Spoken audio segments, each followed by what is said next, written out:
This is the county's 13th meeting.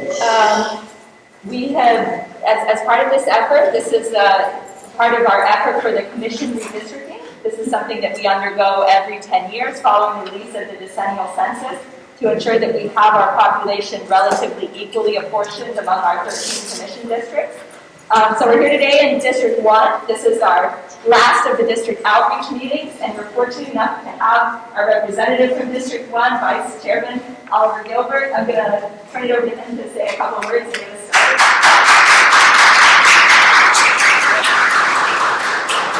Good morning, everybody. Well, good afternoon, I guess. If you all are here, you understand what the districting is and how important it is from a political perspective, from a representation perspective. You know, it became more important, I guess, when Wilkie Ferguson and Betty Ferguson sued to establish single-member districts, because then the county was forced to actually apportion itself that allowed for representation of discrete communities. And that court case, those elections have subsequently shaped what we've become and what we continue to become. It shapes how our voice is heard and how it's projected. And so I appreciate you all being here, because your input is an important part. It's an important part of making sure that areas like Miami-Dade and Opa-Locka are actually kept together, because they're very similar populations. It allows them to accentuate and articulate their values and their political and voting power in a greater way. It's an important part in making sure that representation actually exists for people. So I appreciate y'all being here. I appreciate you all giving them all of your input. You know, they'll take your input and everybody else's input, and then they'll put together something, and the county commissioners will put together something. And the hope is that come middle of December, I guess December 14th, we'll have how our districts will look for the next 10 years. So thank you all very much, and you all are great. Okay. Thank you so much, Mr. Vice Chair. Okay, and so I don't think I introduced myself. I'm Kim Brown. I'm Supervisor of Long Range Planning with Miami-Dade County. I have some of my colleagues with me, Manny Armada, our Chief of Plan and Research. Michael Valdez with our County Attorney's Office. And we have the county's redistricting consultant, Sam and Pretty Mather. They're with Arcbridge Consulting. The county procured their services to assist us in this process of redistricting. And they're going to provide you with a presentation today to talk about some possible changes to District 1 to bring it into compliance with the redistricting principles. So with that, I'll turn it over to Cindy. And then we'll open it up after that for public comment. Good afternoon, everyone. This is the community outreach meeting for District 1. I bring to you here the data from Census 2010 and 2020. So the slide that you are seeing here, we have data from 2020 as well as 2010, so you can compare how the county has grown. And then in the third table, we show you the difference between the two censuses.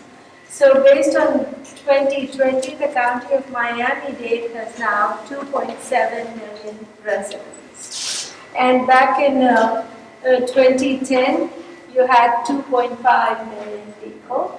And between the two censuses, the county has gained 205,332 people.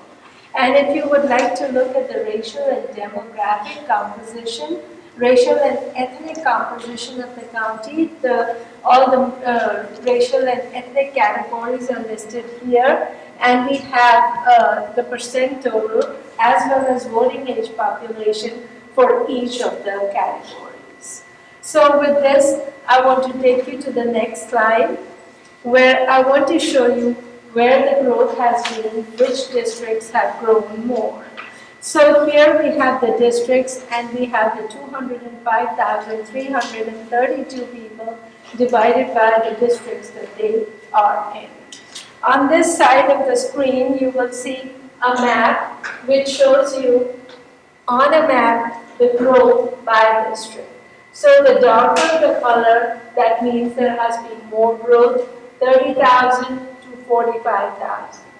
So here the district that has grown the most is District 8. It has grown 43,000 people. And District 1, we are here for District 1. District 1 has grown 13,184 people. So with this, I'm going to show you the next slide. And on this slide, we are showing you that the law says that ideally, every district should have the same number of people. So ideal population or target population is what we call, that is the total population for the county divided by 13 because we have 13 commission districts. So that number turns out to be 207,828. So that is something that we refer to as ideal population or target population per district. Back in 2010, that number was 192,033. So that ideal population has grown 15,795. So on the next line, on the top, I'm showing you maximum. I'm showing you maximum deviation, and maximum deviation right now with 2010 boundaries and 2020 population, the maximum deviation is 30.12%, and the law says that it should be under 10%. So looking at the data, what we did was we came up with a proposed plan that we are here to discuss and talk to you about, and we were able to bring that maximum deviation down to 9.56%. Now looking down here, you would wonder what this table is with the red and green colors.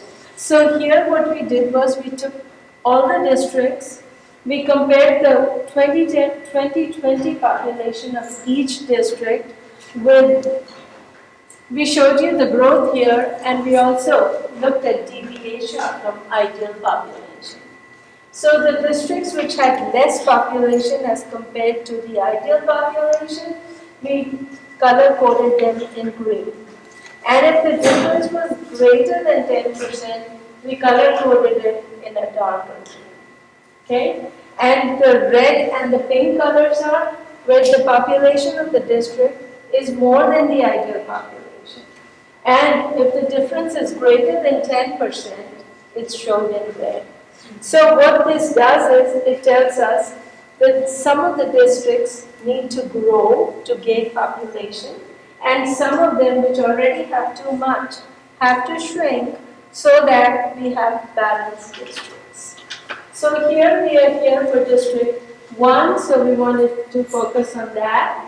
While the growth has been 13,184 people, when we compare it to the maximum, when we compare it to the ideal population, because ideal population has grown too, our deviation becomes negative 10,913, which means that ideally we should gain that many people to make sure that it is balanced. But in our proposed plan, initially it was negative 5.25. We were able to bring it down to negative 5.07 by introducing some changes that I'm going to talk about. So let's move on to the next slide. So the idea is, how did we create this proposed plan, which hopefully all of you got to see it when it was presented, and we are here to present it in more detail. So how did we do it? So we had rules that we had to follow, and the rules were defined by the Voting Rights Act as well as by the county requirements. So the first thing, the Voting Rights Act says that each district should have as the same population as much as possible. But we know that that is not possible for every district to have the same population. So the law provides us with maximum deviation, which I showed to you was 30.12 if we did nothing. And that is not, it has to be under 10%. So what is maximum deviation? Maximum deviation is the population which is in the most populated district minus the population in the least populated district, and we compare that to the ideal population. So that is what it is. The difference between the most populated and the least populated should not be more than 10%. Then the district should be compact as they can be. They should be contiguous. So we cannot have disconnected parts of a district, like one piece here, one piece there. We cannot have holes, okay? And then we should protect incumbency. If a commissioner lives in a certain part of the district, we cannot make a district to carve him out. So he has to be within his district. That is what we refer to as protect incumbency. Then the minorities should be fairly represented. And while we talk about district by district, I always like to say that we cannot work with just one district, because when we make changes to one district, the other district would be affected, and there is a ripple effect. So we have to look at the county as a whole, and we have to make sure that the maximum deviation is under 10%. So with this, I present you the data. And once again, I compare it with 2010. So you can see what your district total population and the racial and ethnic composition of your district was back in 2010. And then what happened in 2020 with the new data that was released in August of this year. This is what your district looks like. It has 196,915 people. And if you look at the racial and ethnic compositions, the percentages are provided here. And in the proposed plan, what happens is, we are able to balance it out a little bit here. And these are what is in the proposed plan. And with that, now I'm going to highlight the changes that we have made in the proposed plan. So for District 1, in our proposed plan, which I want to emphasize is the first round. So it's an iterative process, and we are here to listen to you all, get your feedback, and then we are going to prepare another map which would be presented to the Citizens Advisory Board. So in this particular plan, we are proposing two changes. Change number 1 is here. It's between districts 13 and District 1 over here. And then change number 2 is between District 1 and District 2. So I'm going to focus on the changes and show you what those changes are.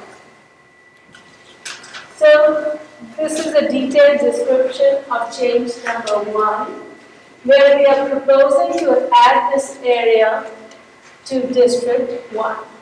And the boundaries are defined over here. So if you would like to follow along, it's Northwest 186th Street in the north to Northwest 68th Avenue on the west up to Northwest 67th Avenue to the current boundary. So that is how that area is defined. And the number of people that would be affected by this particular proposed change is 4,521 people. And if you look at the racial and ethnic composition, it's given in that box over here. Okay, next slide. The second change which we are proposing is over here. This is a part of Opa-Locka. And in this part, we are defining this area over here, and we are highlighting it in red. And this would affect 4,162 people. And if you look at the racial and ethnic composition, this is given over here. So these are proposed changes. And once again, want to emphasize that this is a proposal. We are here to listen to you and then be able to come back with another map. So let's move on to the last slide. And this is just showing you the data one more time, that this is what the data would be for the proposed plan. And we are comparing it with what it was in 2010, 2020, and this is what the proposed plan is. So this concludes my presentation, and then I'm going to hand it over to Kim and we'll take your questions. Thank you, Freddie. So I just want to talk real quick about the next steps for, the proposed map that we talked about. I want to reiterate something that she mentioned, that this is an iterative process, and the consultants will be working on future iterations of this proposal. Obviously, there's more than one way to slice a pie, and that's why we're here to receive input from the community and the members of our Citizens Redistricting Advisory Board, as well as the commissioner, and through those ongoing conversations, to figure out the right way to accomplish the task of apportioning this population relatively equally. So with that, I know that we have several members of our Citizens Redistricting Advisory Board here. That's an advisory board that was created by the Board of County Commissioners to provide them advisory recommendations in this process. There's an appointee for each of the commission districts. We have several members. Our chairman is former Commissioner Dennis Moss. So I want to give our advisory board members a chance to talk about the effort and their view for district. Good afternoon. Everybody hear me? Yes, sir. First of all, I want to thank the vice chair and his staff for the good work that they're doing in the community. Thank you so much. I want to say that I'm happy that our county staff is here. I'm happy that our consultants are here. Where's the attorney at? Okay, our attorney is here. I always say we got the best law firm in town. And I will also thank the Citizens Advisory Board, the vice chairs here and other board members. But most importantly, I want to thank the residents for being here. This is the largest turnout of residents out of all of the meetings that we've had. We've got a meeting in every district in Miami-Dade County. So you are to be commended for your involvement, your interest. This is a very important process that we're going through. This will determine how things go for the next 10 years. So it's important that you're here today, that you give us your input. It's important that you stay involved. There are other meetings that are going to be coming up. It's important that when the issue goes to the Board of County Commissioners, because all we do is we make recommendations. At the end of the day, the Board of County Commissioners, they make a final determination.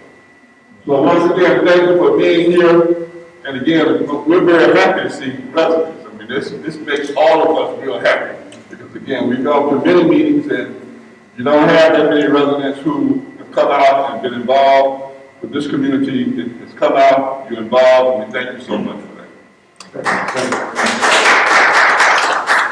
thank you so much. I understand we also have the mayor of Opa-Locka here as well that I want to recognize.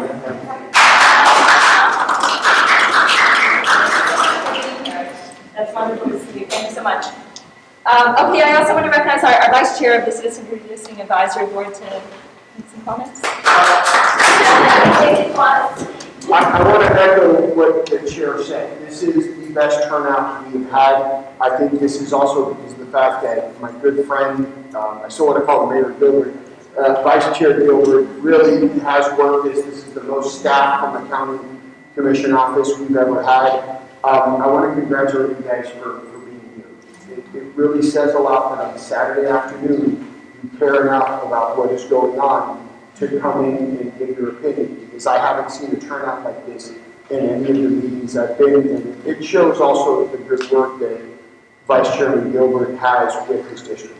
So thank you for being here. Any other members of the Citizens Redistricting Advisory Board that wanted to make some observations? Ms. Smith? Or You know, Smith? I really am a layman like you when it comes to this, and I had to learn how the process works, and I was excited that the process is so intricate and involves really what the commissioner said was the next 10 years. So when we've had the Zoom meetings and we've had meetings and you see 1, 2 people really take a vested interest, I can't echo enough what Commissioner Moss has said. Bless you all for caring and for really your input so that we can take it back to the board. I really appreciate it. Thank you very much. Yes, and that's what important what Board Member Smith said. They're here to hear your input as well as county staff and the consultants, so that all of us can consider this as we move through the process. And just to let you know the next steps, we're anticipating this going to the Board of County Commissioners for adoption in December, which would allow candidates to qualify within the new districts ahead of the 2022 elections. So that is our goal. It's a short time frame, so we'll be working quickly over the next month and a half to get that accomplished. So with that, I want to open it up for comments and questions from the public. Yes, sir. I got a couple. The first one is, who is our district representative for District 1? Councilor Paul. Councilor Paul. Is that person here? So they are not getting names from No, but I think I qualify this. Okay. The second question in terms of what you mentioned, protecting of incumbency, and whose decision in terms of going west, where the demographic has changed and reflected in terms of what you have there, Hispanic 3,918, non-white 188, which sort of could change the balance in terms of representation at the county level, similar to what we have at the state level, with drawing of the line in order to protect one party over the other. Why shouldn't we go east when the demographic change reflective of District 1 rather than going west when it's more reflective of that District 4, if I'm not mistaken? That's a very good question, and thank you for it. We drew the lines based on the demographic composition of the area, and as you all know, the districts 1, 2, and 3 are the districts that we are trying to make sure that you have enough representation in there. And District 2 happens to be one of the districts which has less population, and so obviously we are looking at areas that we can grow and make sure not only look at District 1 or 2 or 3, we want to look at the county as a whole. And the reason why we cannot go east, cannot go into District 2 is primarily because District 2 does not have enough people itself. And District 13, you would say, why go to District 13? Because they don't have enough people too. Most of the growth has been in the southern part of the county. So we have tried to move it up, and District 12 has had some growth that it could help District 13, which in turn could take areas from District 13. And it's just the way the districts are in the county that we would like to go to places where there is population that they can live. And we are trying to minimize the changes that we possibly can. But once again, we are here to listen to you. So if you don't like a certain change, then you provide us with an alternative rather than saying that I don't like that change. That's not going to help me because I need to make sure that the deviation is under 10%.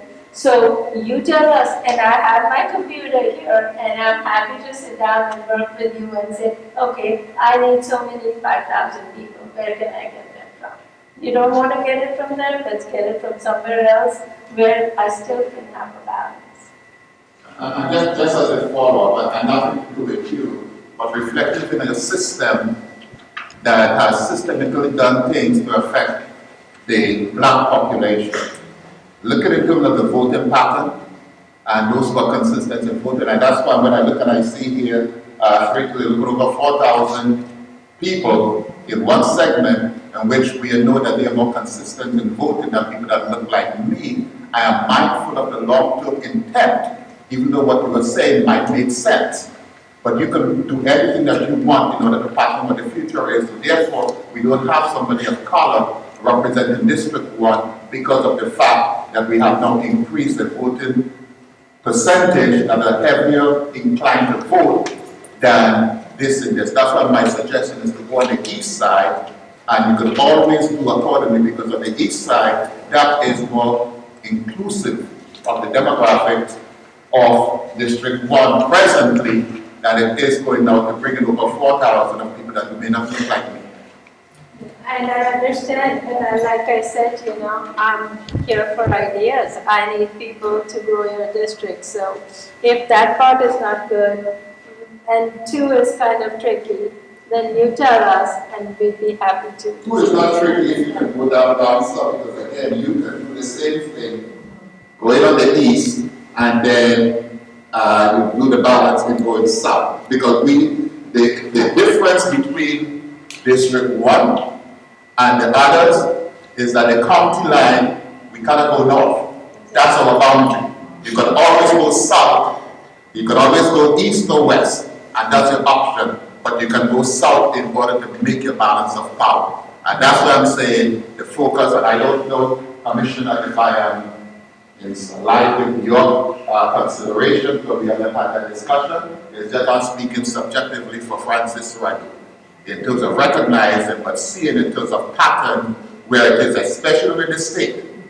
Okay, when it's drawn along the lines to protect Republicans and to minimize the black representation in the state or Democratic representation, I am fearful of that same insight in terms of the long-term forecast in changing what District 1 is. My suggestion is go east and go south to make the numbers.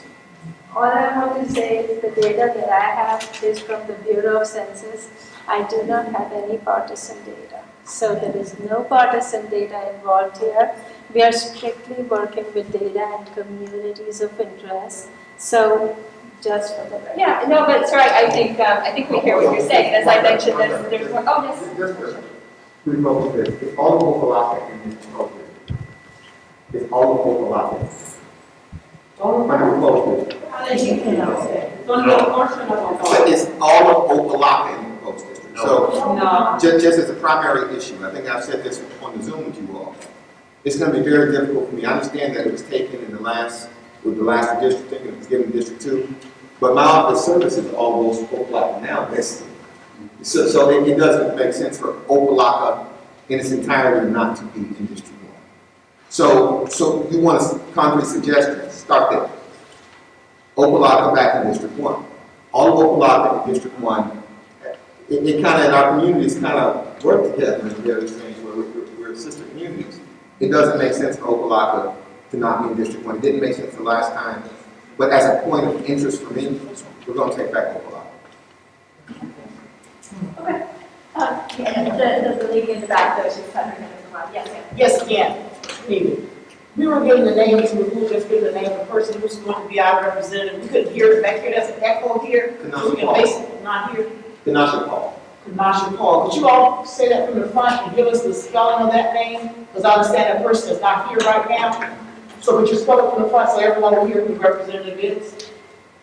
Or you can tell us. Kanasha Paul, is that what You said Kanasha? Kanasha Paul. Yes, it is. The background of the person, make sure Let me suggest something, Francis. Let me suggest you give the consultant your ideas about the map.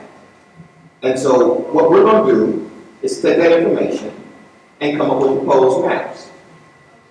So you have me, my chief of staff, is working on the map, my entire leadership team, the county attorney.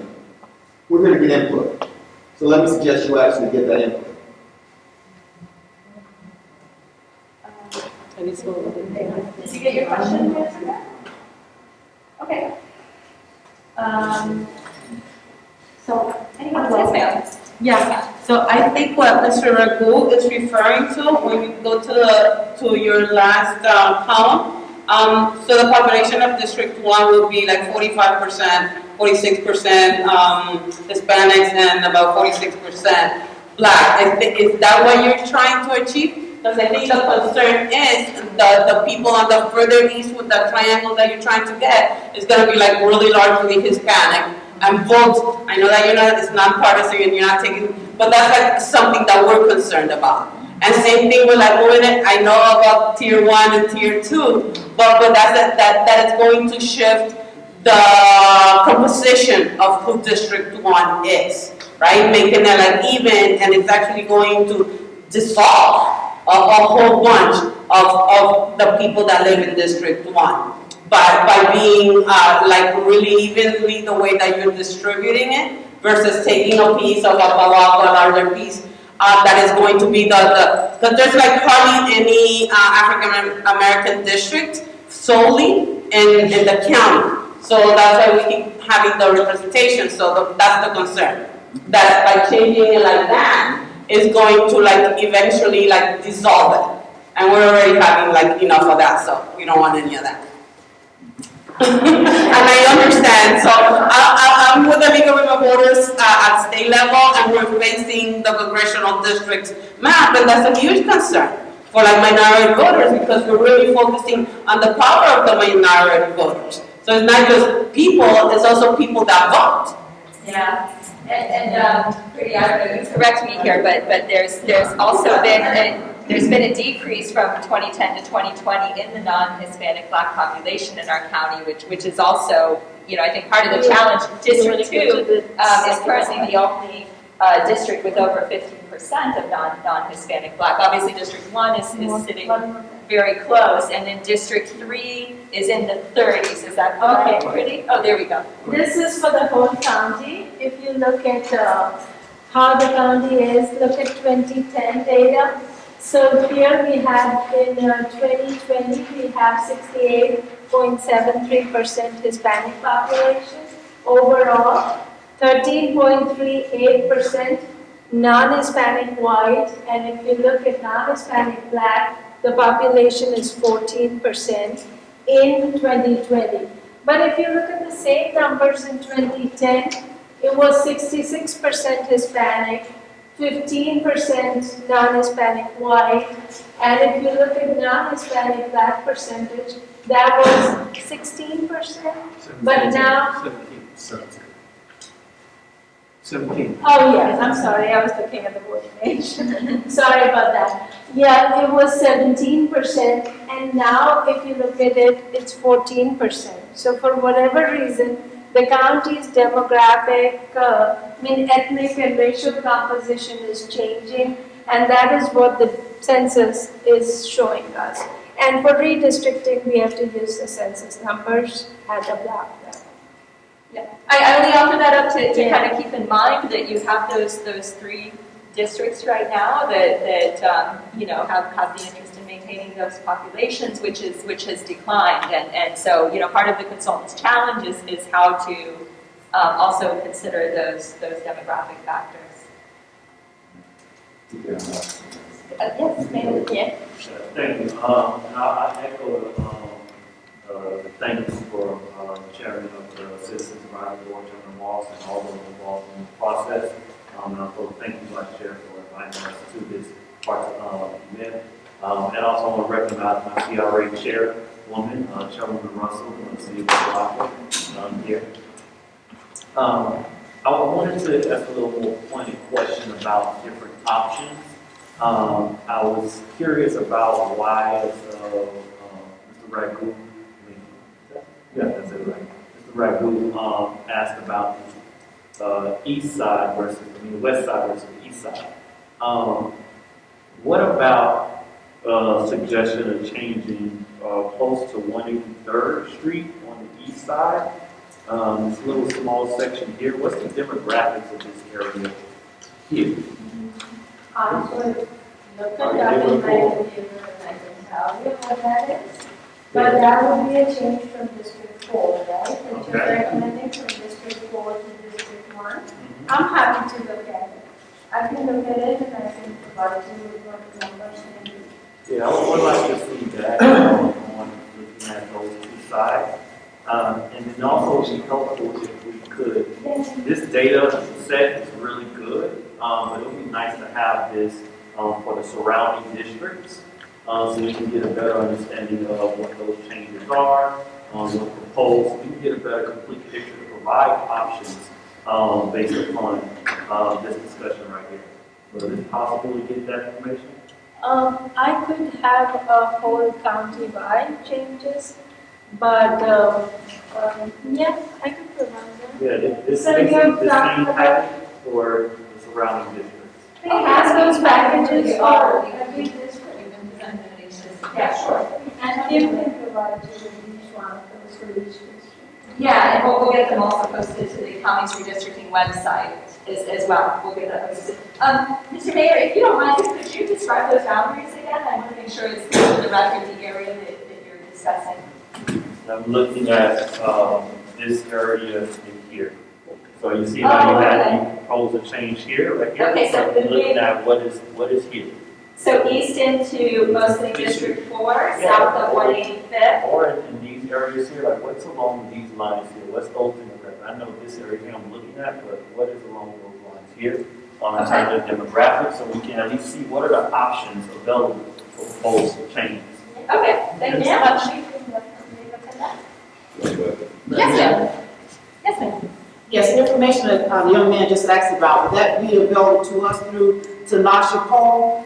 I know you can reach out to me, Richard Brown, and you can reach out to me through the county's redistricting website. So if you enter Miami-Dade County redistricting, it'll take you to our website. My email is there, Kimberly Brown. The reason I'm asking that question is being that she's going to be our representative, I would want to have a conversation or discussion with her to make sure, hopefully, whatever her mindset is at that point, and our mindsets are basically the same, when we're reviewing this information. So that's why I'm asking, would it also be accessible through her, other than going to the website for the county, just in case I have questions? If someone could give me a number or something that I can have more direct contact as to who the young lady Tanasha Paul is, and if someone has a number, being that she'll be the rep. I think you can reach out to the vice chairman's office. Ms. Well, Paul and hasn't there's some confusion about, so the Citizens Advisory Committee are appointed by the commission, so they ask the commissioners designee to speak for them. But ultimately, so the idea that you all keep asking for Kanasha Paul is interesting, because Kanasha Paul ultimately is my appointee, and I'm sitting. So it would probably be just wise, I don't know, you guys have history of this commission, Ross, to make your suggestions while the actual person who is going to make the decisions is sitting. I am actually sitting. And I'm also the sponsor of the redistricting ordinance. So I'll be the sponsor of the ordinance. So it's probably best to go ahead and give the substantive, but you can contact the team through this, my chief staff. Okay. Also, because we actually have access to the software, we're going through maps Okay. in our office. Okay. So we just call you on to the rest of the Yeah, you can talk to Akeem or his beautiful associate there. Yes, sir. Just- Are you finished now? I should ask you. Just to validate what I'm suggesting going east, because I'm a resident of Miami Gardens, and Commissioner Gilbert, was your proposal to annexing going east for the south side of 183rd, coming back to I-95 for the commercial side. In the future, if there's an opportunity to expand Miami Gardens, taken as the I-95 as the boundary, taken out from 183rd Street, going back to County Line Road, it will only make sense that it fall under one district rather than you splitting as like what's going on here right now. And that's one of the reasons emphasizing let's go east. If the numbers are there to make, that's an opportunity for in the future, if there's opportunity, because that's a fall under, I believe was one point was the future consideration of the county to have every segment of the county fall under a city. So if that is in the futuristic expansion plan, it will just make sense that the I-95 boundary becomes that line in which it is measured for District 1 alone. But Prop is already in my district. What's that? Prop is. No, I'm not speaking about, I'm speaking for Miami Gardens. If there's consideration to expand Miami Gardens, taking less than right there, yeah. Right, so now you take it out, so you go to the boundary line, and now becomes I-95 coming back west as the boundary of Miami Gardens. Should that be something What that I'm saying, I think we already captured most of those residences in the district as it is right now. So that area you're talking about right now, it is 95 is. This is 95, which is the permanent commission. Yeah, it's already in I should talk about that. Yes. it wasn't Saturday, no, it wasn't Saturday on the district. That's, trust me, we run services with them. Yes. They're definitely in the district. Okay. So we're east, we are west of 95 right now. Right now, 95 is the boundary. Okay, so my mistake then, I don't have Saturday in my hand. Yes, ma'am. So I'm a resident of District 1, also want addition in reference to the number of people and the services provided, and also versus like the taxable value of those properties that we're going to incorporate. right? And I don't know if the redistricting takes part of that, or if the commission considers that, because with more people or the change in people, the properties that we're acquiring into the district, that we could get the taxable value, or at least some properties that have good taxable values to provide services for those people. Is that something that is considered? Well, that is considered not for this process, because this all of it is in the county for our purpose of our taxable value. Now, the city of Miami-Dade Gardens has to do redistricting also, because there's been a population shift in the city of Miami-Dade Gardens. And as the city of Miami-Dade Gardens looks to annex areas that might not be completely industrial, which is what they're doing now, the taxable value of those properties would be a conversation that would have to be had. So we do look at that stuff, but not for the purpose of this map. The purpose of this map, like communities, accentuating, minority voting power, natural boundaries, historical patterns, are the things that we're going to actually look at. So I also agree that I don't necessarily want to go west into District 13. I don't want to go west into District 13. I would not like to do that. I cover a good portion of the area now. Country Club Miami is in my district right now. So I service that area, and I don't have a problem servicing that area. But I see the potential for diluting the voting power of Miami Gardens, which is the largest black city in the state of Florida. So I'm looking at stuff that doesn't necessarily bring us west also. And if we can, I understand the limitations with District 2 and District 13. The problem isn't necessarily Miami Gardens. Miami Gardens will be fine population-wise. The problem is that everybody around us lost more people. So District 2, which is represented by Gene Bonstein, lost more people in District 13. So it's a more complicated, it's a more complicated solution. And I say this because we're actually going through maps daily in my office, trying to address it within the deviation that we know has to exist. So what will probably happen is us getting to the edge of the deviation to make it right. So not taking on those people and seeing if we can just keep it under 10%. And then the county commission making very difficult choices about those levels of representation. That's what will probably happen. But something else that we probably have to address is there's been Hispanic growth not just outside of District 1, there's been Hispanic growth inside District 1. So it's been Hispanic growth inside Opa-Locka and Miami Gardens. And so the change in the demographic population of Miami Gardens, in some respects, is also contributing to the increased number of Hispanics in District 1. And we all agree that all of Miami Gardens has to be in District 1. It should be.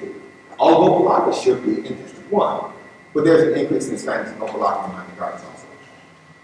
And so those are all things that it's easy when we look at it from a very anecdotal perspective to say, hey, let's just go east. It doesn't necessarily solve the problem. And let me just suggest, if you go east and you take something out of District 4 that affects District 2, that while you may actually say minority representation in District 1, you might cannibalize minority representation in District 2, which overall would diminish minority representation of Board County Commission. So it's not something that we're not aware of. We are looking at it and actively trying to solve the problem. So any input you have, besides the obvious, we don't want to go west, none of us really want to go west in that way. And since District 13, which is what's west of us, has had the greatest population decrease in the county, I would probably suggest just starting to pull from 8 and 9 down through 12 all along the coast. I would probably suggest something like that to pull as much as you can to get them as close to that 10% as possible, because that is District 13's population decrease is the most pressing problem on that map. I think they are pulling from District 8. They're going to have to try to pull. Yeah. That's probably. Yeah, we're going to see. Mr. Mayor, I just wanted to answer you about District 4 if you go east. There has been numerous meetings in reference to the Orthodox Jewish community. So they will lose their vote and lose their voice on the commission if you start dividing them. They do need a lot of things when they need to have a big garden delivered for the holidays. To have to start to run around other commissioners instead of a commissioner that has always taken care of that segment. And that is why District 4, that's really where the congregation is. There's 13 shuls there. In fact, the rabbi that's in touch with all of them came and spoke at 2 of the meetings, even came downtown. So I understand because it's really, there's a few things about this that just don't make sense, but that's the way they are. The population on the real estate 42 years has changed radically with people coming in, I mean, everywhere, Miami Beach, wherever it is. But this is based on the census that was finished before this influx. And as the consultant said, which finally came into my brain, it's based on the census, not necessarily reality. So, you know, the demographics here, and I've been in New York City many, many times, I've been in Miami Gardens many, many times, and their voice does need to be heard because especially how fast they're growing, they need to know. But this is something that's a formula. And that formula, as much as you say, let's just do this, let's just do that, and it would work well, it doesn't work well because it's exactly what the commissioner just said. It might work well for 2, but it would be very bad for 3 others. So that's why I just wanted to mention that because we do not want to dilute anybody's voice. Everybody needs to be heard, whether it's Hispanic, whether it's Haitian, whether it's African American, or whether it's the Jewish people. So we all want to make sure we can try to do that as strong as we can.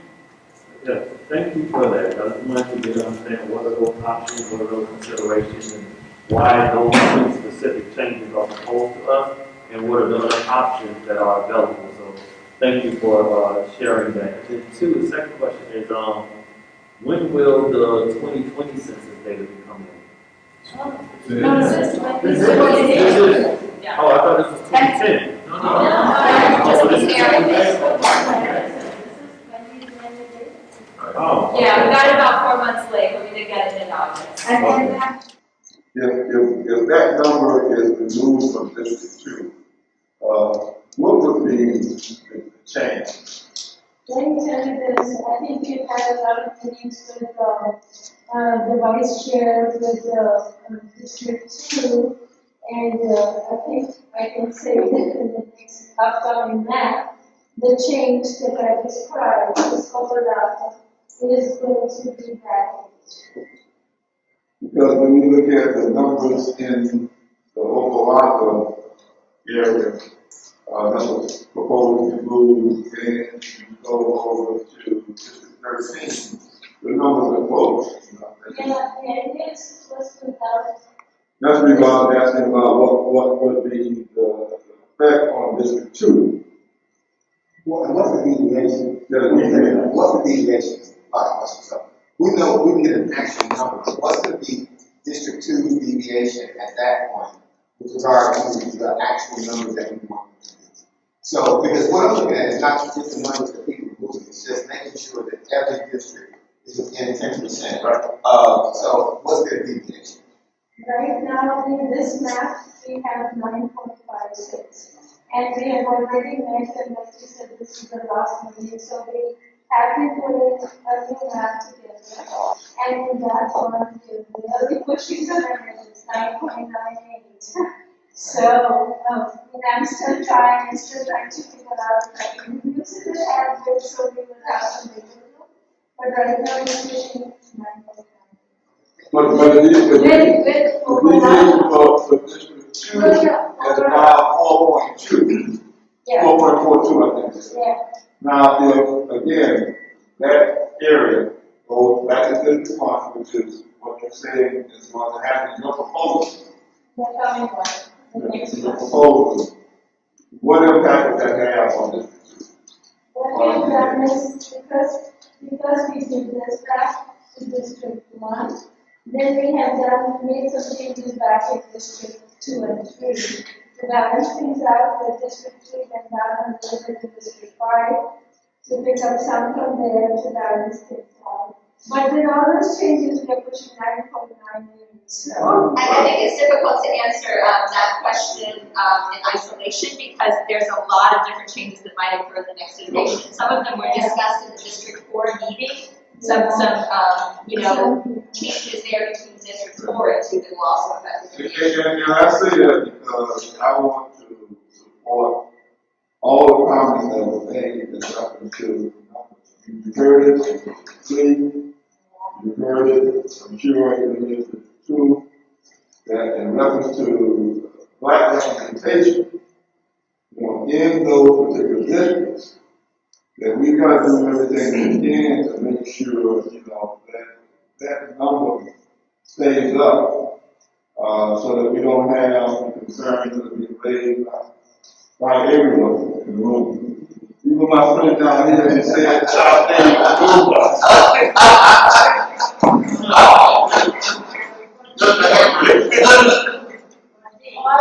So that's a concern, as part of the board, that I heard, and I'm taking that very, very seriously. So I think that we all need to take that very, very seriously. And let's just take this chance to give PSA opportunity to PSA to everyone in the room without density. So the reason why the growth is in District 8 and 9 is because that's where there's land. So this is a 10-year problem right now. The projection is not going to be good in the 2030 census if there isn't density in the north, because we built out. So for every time we build wide instead of up, we're going to lose percentage population in this town. So we can work with the map now to preserve minority representation right now. But I'm telling you, in 2030, if we don't have serious conversations about land use and density, the growth is where the growth is, where the land is. So the land is in 89, the government's been in 89, the population growth has been in 89. But we're going to have to look at density. We have to, because that's the only way we can actually act. So those are the conversations that you have in your city councils now, no longer like city. But those are the conversations that you have that you don't think you're talking about redistricting, but you're talking about redistricting. You are talking about those things that you talk about. And this population, and the population grew, just didn't grow relatively at the same pace. That outpacing group is because we're not allowing density. So in other areas of the county, they have more land in their allowing density. And those things have to be looked at. Well, that really was education to Vice Chair, because we've been having, CRA, we've been having a lot of developers that have been looking at land and property of Opa-Locka. And I was not one that was on one act, and especially with, what happened on the surf side, and, it makes you kind of nervous when they talk about going too high. But that opens up my knowledge as to why we need to go high. And the problem is, in black communities, every time, we kind of practice code in my regards, every time somebody wants to go high in density, they want to do it with affordable housing and public housing. And so what happens is public housing in your black area is synonymous with density. If you have apartments, then you have to be public housing. That's not necessarily true. You can have your design requirements that price out those type of elements. You can have mixed use that has workforce housing with market rate housing. You can do other things that provide density that's not public housing. So previously, every time somebody came in our community and talked about building density, it was about public housing. I'm not saying that because that is also a drag on your tax base and how you buy services. I don't think you can absorb that. But there is going to have to be density. It's not the diversity of uses also. Opa-Locka has something that's very good. There are a lot of industrial uses. You need uses that provide the taxes that don't necessarily provide services. And so density and diversity of uses then city put a census, insert diversity pieces to the census. So that way you can have more people. But you can also have more. I'm just going to piggyback on that. That's the discussion we had along the north corridor and the middle of the north corridor, increasing density along the parking line and having commute. I guess that's a conversation that's high. I think there was a question. Well, yeah, I think that on what the commissioner is saying, I think in one of the commission. It has to do with how we're going to market our cities also. Because if we continue, like you just mentioned about the bringing in, when we try to do something that's public housing. It's almost like we're catering to or speaking to one population as though we're being seen as not being diverse, but just being a whole. So the way we market ourselves, if we keep saying, not be everybody that's here, but some of us, we're the largest black city. We have the largest population. Most of our people, it's in who, but when people come in, are they feeling comfortable? If you're always saying we're the largest black city, we're a very unique, diverse population in the city of Miami. And that may help us throughout the years also. That's what we bring in. If we're bringing people in from all different skills or income, then going up could be something that actually happens. Going big and wide, whoever comes in here and brings it in. But marketing and how we speak to ourselves and about ourselves with everyone listening, the main thing about 95 is we're a very unique, diverse, all-inclusive city. That's the way we should market ourselves in my opinion.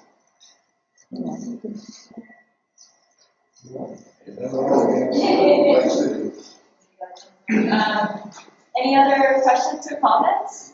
Just a question about Vice Mayor. With regards to the city, does the county have to do their output before they do consideration to the matter? Any discussion on the city has to be no practice and we send them to the city, let them know that we need their numbers for purposes of elections and putting together all the stuff that our election department do service on. Is there a deadline for that? I believe there is a deadline. I believe there's a deadline. I believe it's December 9th. So you all should probably, we have been in contact, Onyx, contact with the city, clerk's office, and election department, but they're going to have to do this because in Miami-Dade County, there's different population, but District 2 is the same population. And so just from a bird's eye view, I can tell you that District 2 is probably not going to lose the Lake Seminary. It might be an easy fix, but it's something that the city council can have to do. But to the extent that we need to help people out, we will. We can do that in my office, but it's a city.